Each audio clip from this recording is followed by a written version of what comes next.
আসসালামু আলাইকুম। এক্সেল শিটে আজকে আমরা শিখব অ্যাডভান্স কিছু ফিচার। সেটা হচ্ছে ধরেন আপনার এখানে একটা ডেটা আছে, আপনি লিখলেন name, N A M E name লিখলাম, ঠিক আছে?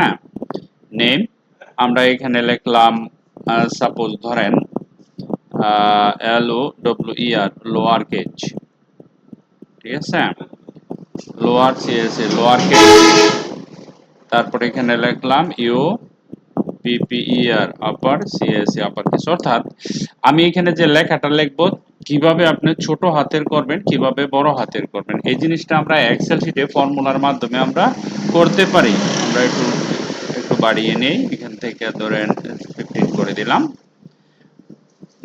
নেমের করে ধরেন আমি লিখলাম S A L I M Salim, ঠিক আছে? আমরা জানি ডাটা এটা আমি অলরেডি কমপ্লিট করে রেখেছি। ধরেন এখানে লেখা আছে সেলিম, সামিয়া, তাসনিম, স্বর্ণা, তোমা, তাহমিনা, মনিরা, তঞ্জিলা, তাসমিন, সাদিয়া, মুস্কান, মারিয়া, আরাফাত, রাসেল, সিয়াম, সাবির, হোয়াটএভার।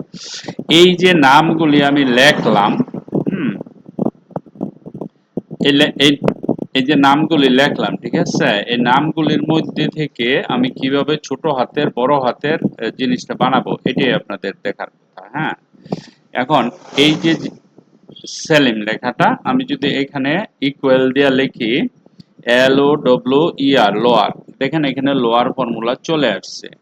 তারপরে এই সেলিমের এই ঘরে ক্লিক করবেন, তারপরে ব্র্যাকেট বন্ধ করে যখন আপনি এন্টার দিবেন, দেখেন এখানকার সেলিমের এস বড় হাতের, এখানে ছোট হাতের হয়ে গেছে, ঠিক আছে?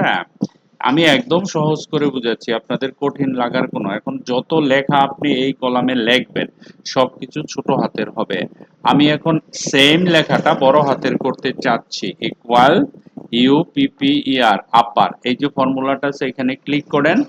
ক্লিক করার পরে এই যে এই ঘরে ক্লিক করেন, ক্লিক করার পরে আপনি যখন এখানে ব্র্যাকেটটা বন্ধ করবেন তারপরে এন্টার দেন, দেখেন সেলিম বড় হাতের হয়ে গেছে না? তারপরে এখানে ধরে এই যে এখানে টান দেন, দেখেন কমপ্লিট হয়ে গেছে না? জিনিসটা কি অনেক কঠিন? কোনো কঠিন না, একেবারে সহজ। আপনারা হুদাই মানে প্যারা নেওয়ার তো কোনো দরকার নাই। কত সুন্দর করে একেবারে সিম্পল নাম লিখবেন, আপনার কিছু নাম আছে, আপনি ওই নামগুলো যদি মনে করেন সবগুলো ছোট হাতের করতে চান এইভাবে করবেন ফর্মুলা দিয়ে, আর যদি বড় হাতের করতে চান তাহলে এইভাবে করবেন, সিম্পল।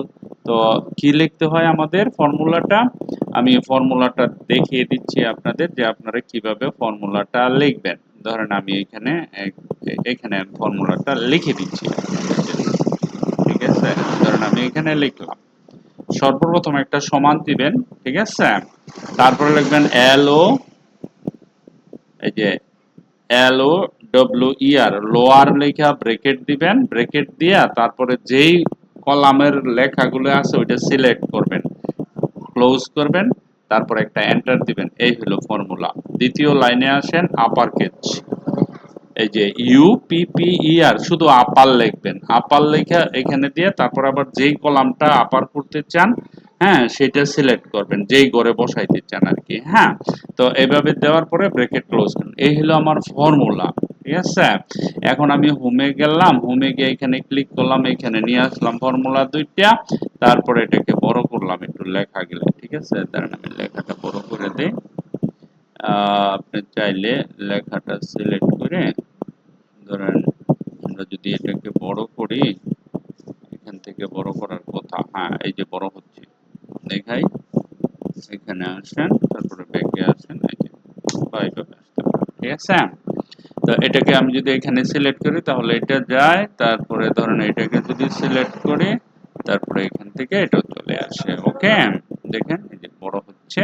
আবার এটাও আপনারা অনেক সময় শেপের ভিতরে লিখতে গিয়ে প্রবলেম ফিল করেন, সেই জন্য এটাও দেখাই দিলাম একসাথে, হ্যাঁ, কিভাবে আপনারা লিখবেন লোয়ার কেস আপার কেস। এই যে ফর্মুলা দুইটা ইউজ করবেন, আপনি একটা সুন্দর একটা জিনিস শিখে গেলেন, ঠিক আছে?